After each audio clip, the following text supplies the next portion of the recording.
Hello and welcome to the greenhouse.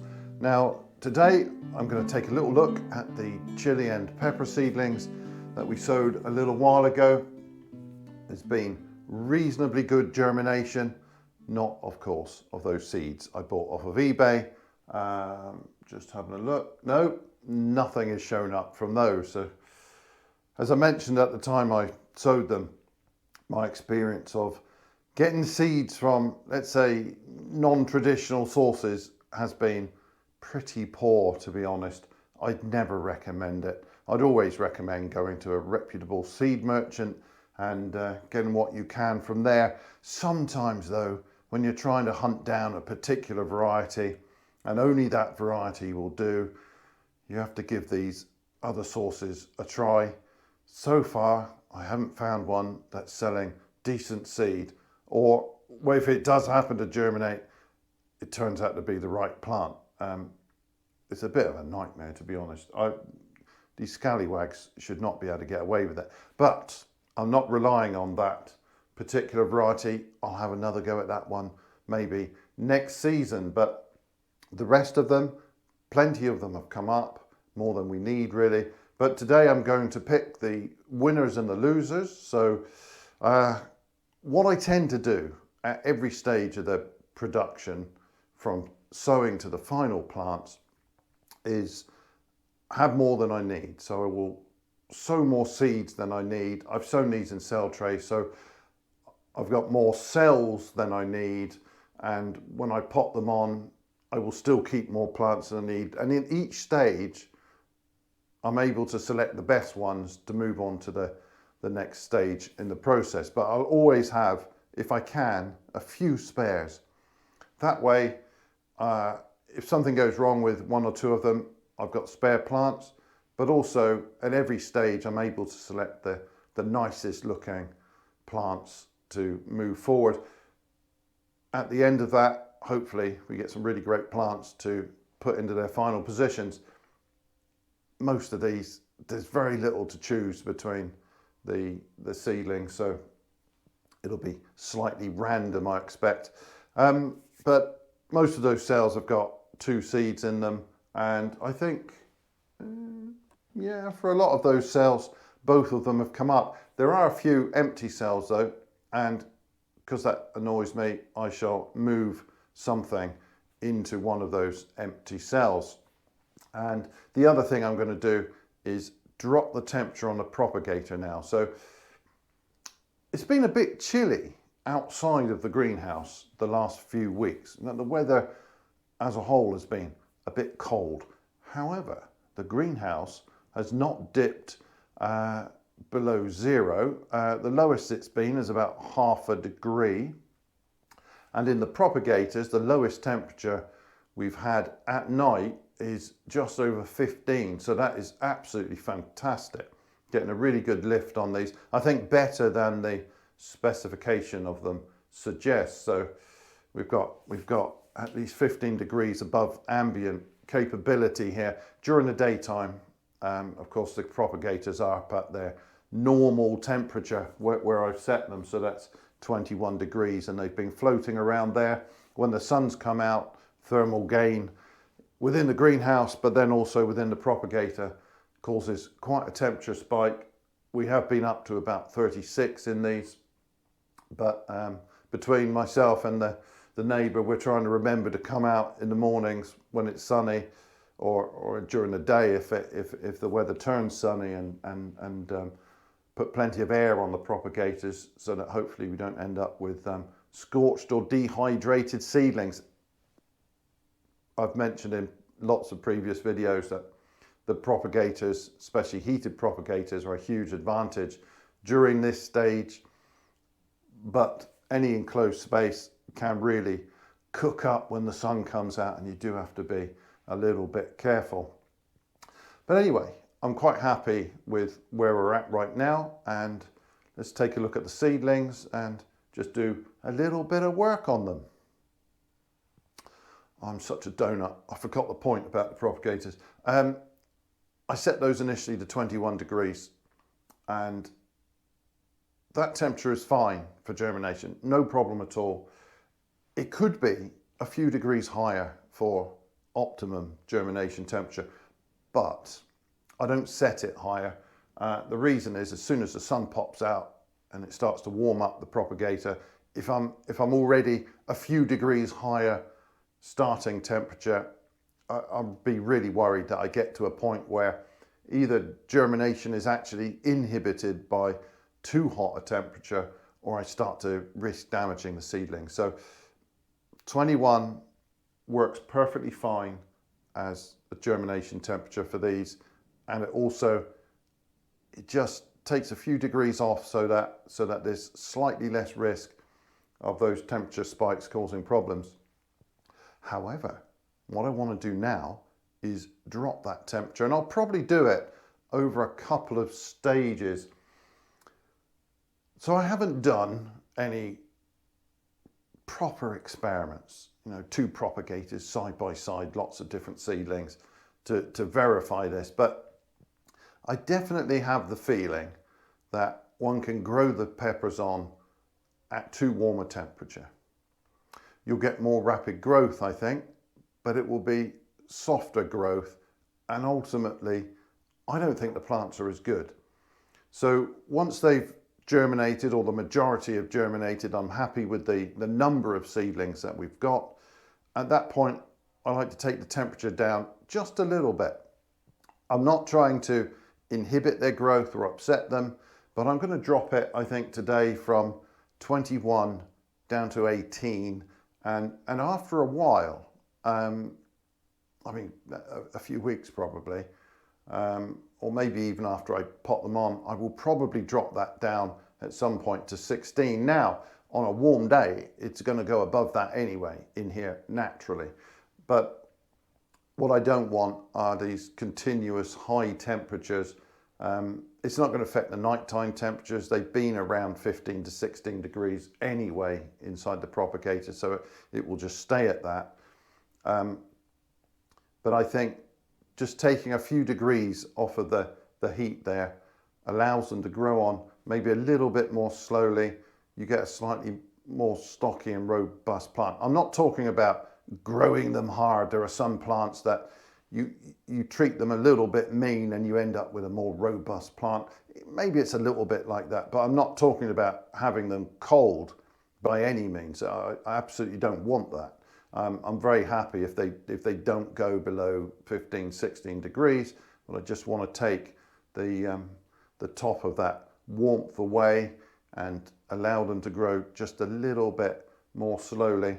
Hopefully I get slightly more robust plants at the end. Anyway, whether that's really true or not, I think it probably is. That's my sense of it anyway, rather informally. I have seen people growing on peppers and chilies in really quite warm conditions, and the results, sometimes they're not great. You get long, soft, leggy growth. Plants grown that way, they can be a little bit more prone to damage if you get aphids and stuff like that. It can be a bit of a nightmare. So that's not the sort of growth I like to see. I'm going to see if I can just take the edge off of that. Right, enough waffle, time to take a look at the plants. So there they are in the propagator. It's not a bad little collection. I am pretty happy with those. There's probably still one or two left to germinate, and if given a bit more time, I wonder if we might see the entire lot filled out, but I'm going to assume that the empty cells for now are actually empty, and transplant just a couple into those empty cells. This doesn't look like there's many to do actually. There were a few more empty cells recently when I looked, so I think I've only got 2 I can do. So these are a little bit bigger than I would like to handle. I prefer to handle them when they're a bit smaller, this sort of size. That has, I think I caught that label as I lifted it out of the propagator.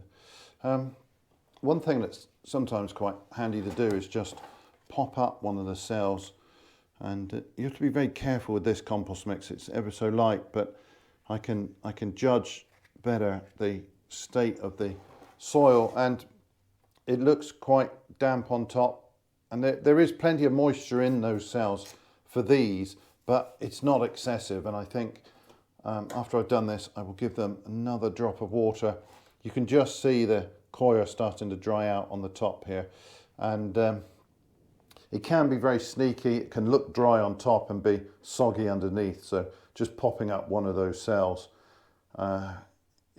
is handy sometimes, just to check that it's not soggy down there. Now, there are some little weeds coming up. I don't know what these are. I think that's coming from the compost. They don't like the warm temperature. I mean, this is whatever this is, this will be a native plant that likes it a lot cooler at this time of year. So those little weak seedlings, they come up, they grow very quickly, spindly, and then keel over. They don't like it. Not too many of them. I don't mind just picking those off. As I said, most of them are keeling over in the high temperature in the propagator. So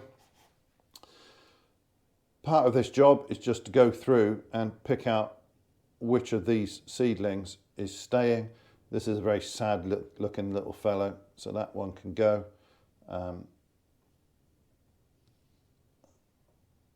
That one can go.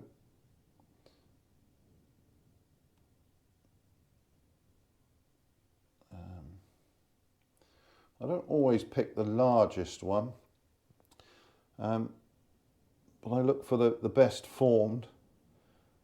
So far it is the largest.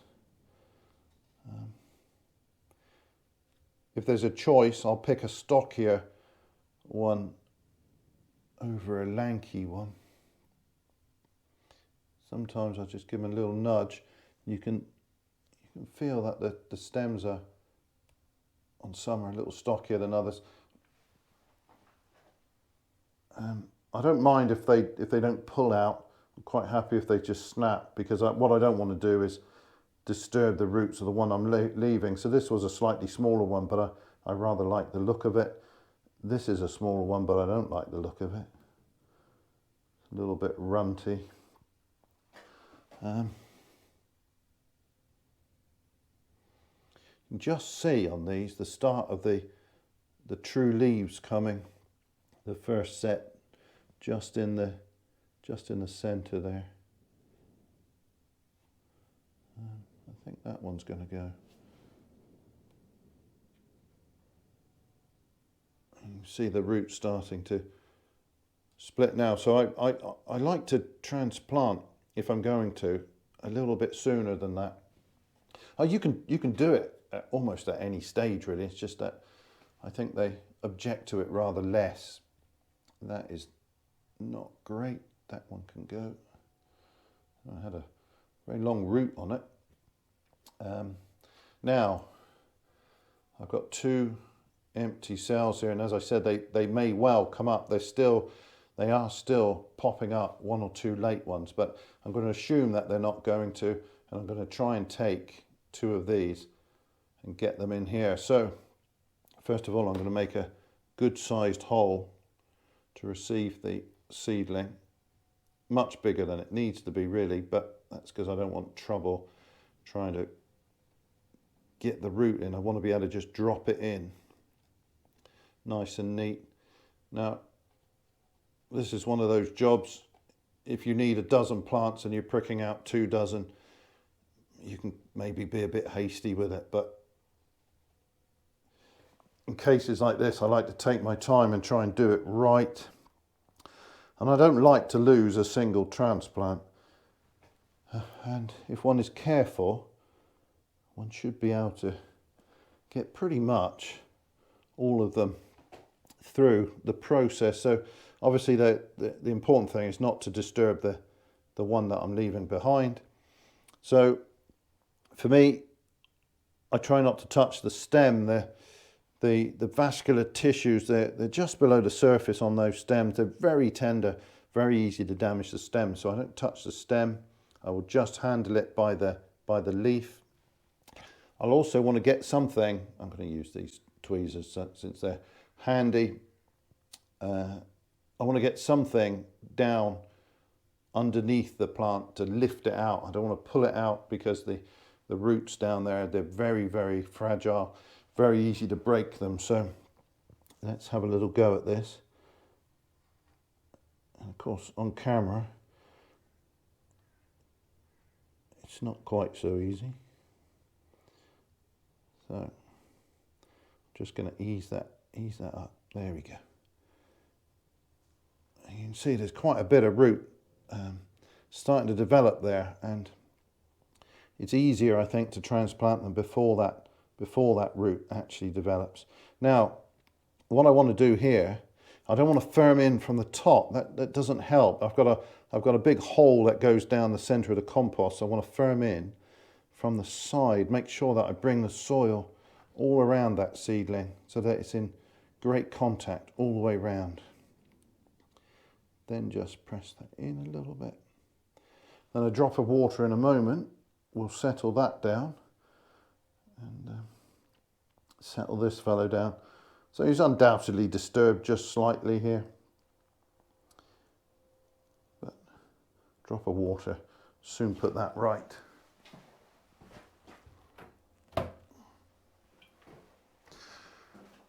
And this is warm water I've kept in the propagator.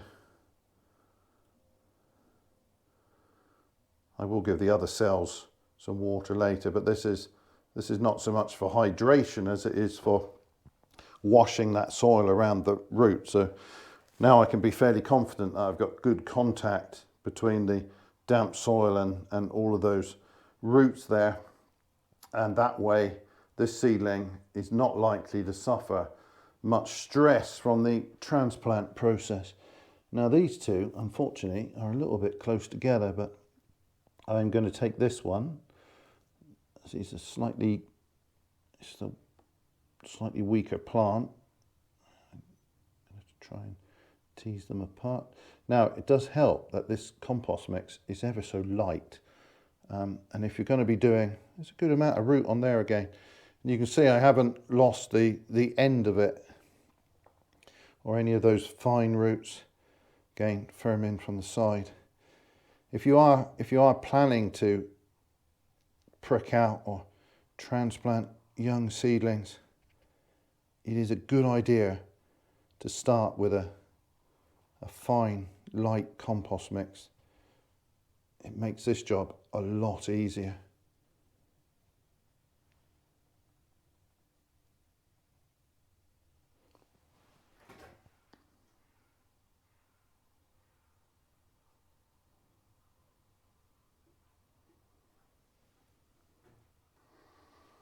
So,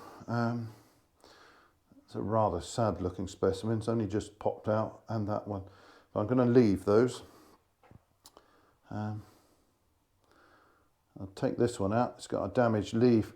In fact, both of them are damaged slightly. I suspect this one was caught in the seed casing here. That's often the sort of damage you might get. And there was definitely at least one that popped up with the seed casing still on, despite the soaking of the seed. So I'm going to pull that one out.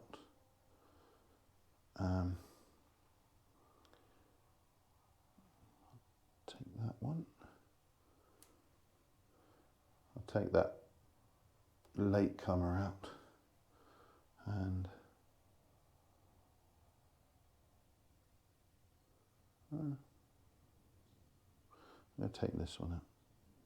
He's slightly bigger, but I prefer that other one.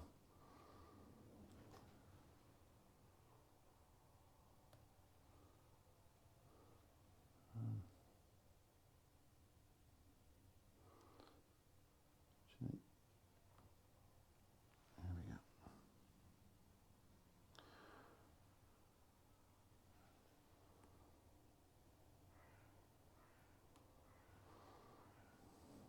And I've got a new one coming up there. That can go. Right, so this tray is looking great. Just two I've transplanted, and it may be that one of their fellows pops up in due course. I probably only need four or five of these, so I've got spares anyway.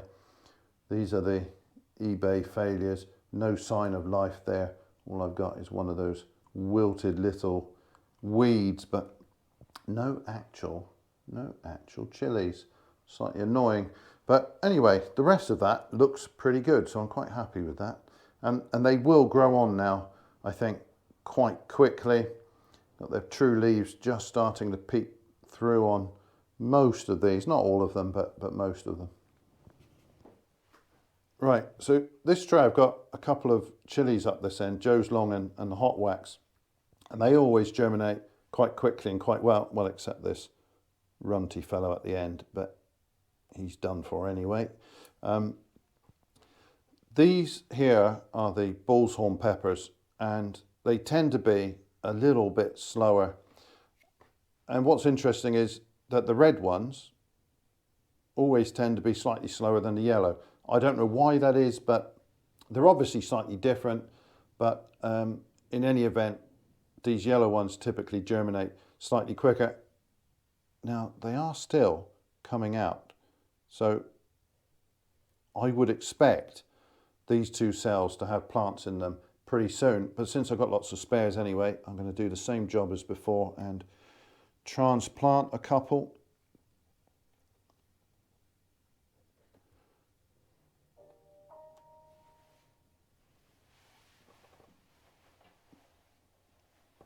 That's my neighbour in the background.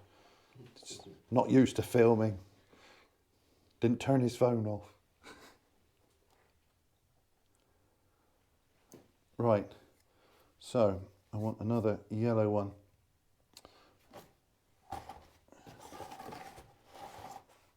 So I'm going to take that one out probably. So again, get right underneath that root.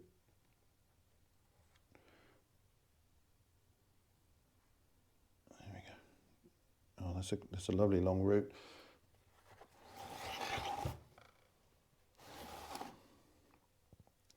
And if you manage to keep all of that intact and then get this compost around that root, there's very little reason for these to have much transplant shock. I don't like to see this done in a haphazard sort of way. So, I mean, you can just chuck them in, but you'll lose some. You often see it. It's a bit of butchery. So again, if I get down below and I push that soil up against that root, I can be fairly confident now that that's in good contact.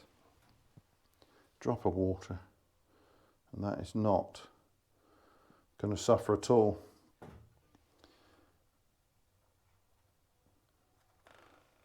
I'll take that spare out now.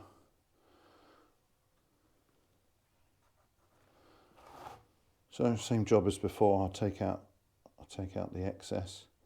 That one can go. There's one. This is a dodgy plant. It's got a dodgy leaf there. It'd probably be fine if I left it, but at this stage it's nice to go through and pick the best specimens. Out you come. Well, that just snapped off, but that's absolutely fine.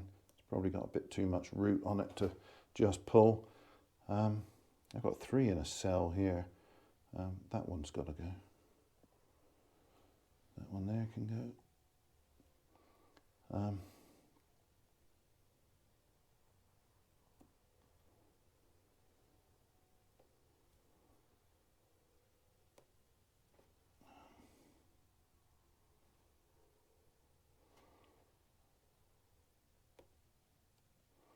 I've got another one with damaged leaves there. And see that end of the leaf is almost pinched off, so this undoubtedly came up with those leaves still in the seed casing despite the soaking. So yeah, it's not, I mean, it would survive, and as soon as the true leaves come out and they're starting there, that would not be a problem.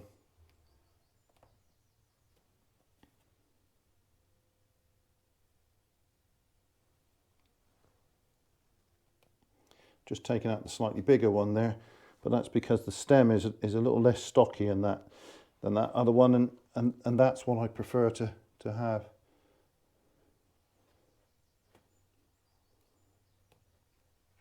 The light levels, I mean, they get better every day, but they're not perfect, and they won't be for some time, so it's always a challenge to keep the seedlings from getting too leggy. Okay, that's not bad. Right, and then one of these red ones, I think I'm going to take this one. It's not a bad looking seedling.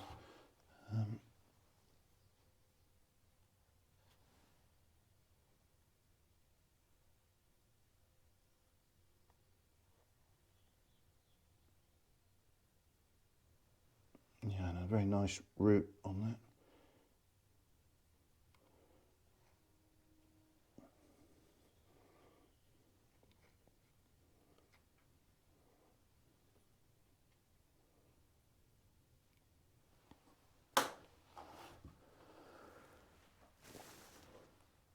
That's another dodgy leaf, I think. This young one that's just popped up is nicer, so I'll lose that one. There's another one that's just germinated there. That can go, and that one can go. And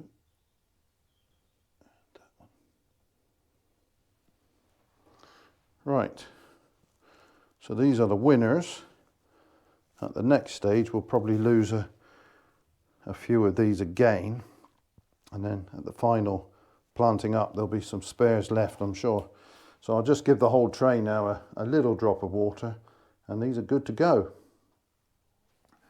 Well, that's it for those seedlings, and I probably don't need to do anything with those for another few weeks, except of course keep them watered, being very careful not to let that compost get soggy. The vermiculite helps with, okay, it helps retain moisture, but also it helps with aeration and drainage. It's a very light mix, and that tends not to get too soggy. But at this stage, with those fine roots developing, the last thing you want is to allow the bottom part of those cells to get really saturated with water, because the roots won't penetrate into saturated water, and any that are there, they're going to decay pretty quick, and you end up with stunted growth. So I'm going to be a little bit careful with that. I've got some cells I can just pop up there, the ones with the eBay seeds that didn't germinate. I shall water those exactly the same as the others, but I'll be able to pop up and just have a look at the soil without disturbing any of the plants, and just make sure I'm not over watering. The temperature, I've already dropped that now down to 18, and maybe over the next couple of weeks I'll lower that a little bit more. And it's basically nothing to do now until potting on. They will want to go into a richer compost mix for the next stage. The coir is pretty useless from a nutritional perspective, and of course I've got a bit of vermiculite in there, so it's only the sieved multi-purpose that's lending any feed to those seedlings. They're going to be fine for a while, but at some point they're going to want to get their roots down into something with a bit more nutrition. It may be that I just stick with the multi-purpose, or maybe I just reduce the amount of coir and vermiculite I put in the mix, and I might possibly add a little bit of slow release feed. All depends on the pot size and how the plants are looking at that stage. But that's going to be a few weeks, and it might be that my next video is tomato varieties and sowing the tomatoes. That will probably happen, I think, before those are ready to move on. But we'll see. I'm not expecting massive amounts of growth at this point now. I just want them to tick along slowly. I don't want to see a check in growth. I want to see them continue to grow, but I just don't want them shooting up with soft, leggy growth if I can avoid it. It's always difficult when the light levels are like they are today. It's a bit dumpsy, and it does tend to produce pretty leggy seedlings if you're not careful. So hopefully just taking the edge off of that temperature is going to help. But anyway, that is more than enough waffle from me. Thanks very much for watching, and bye for now.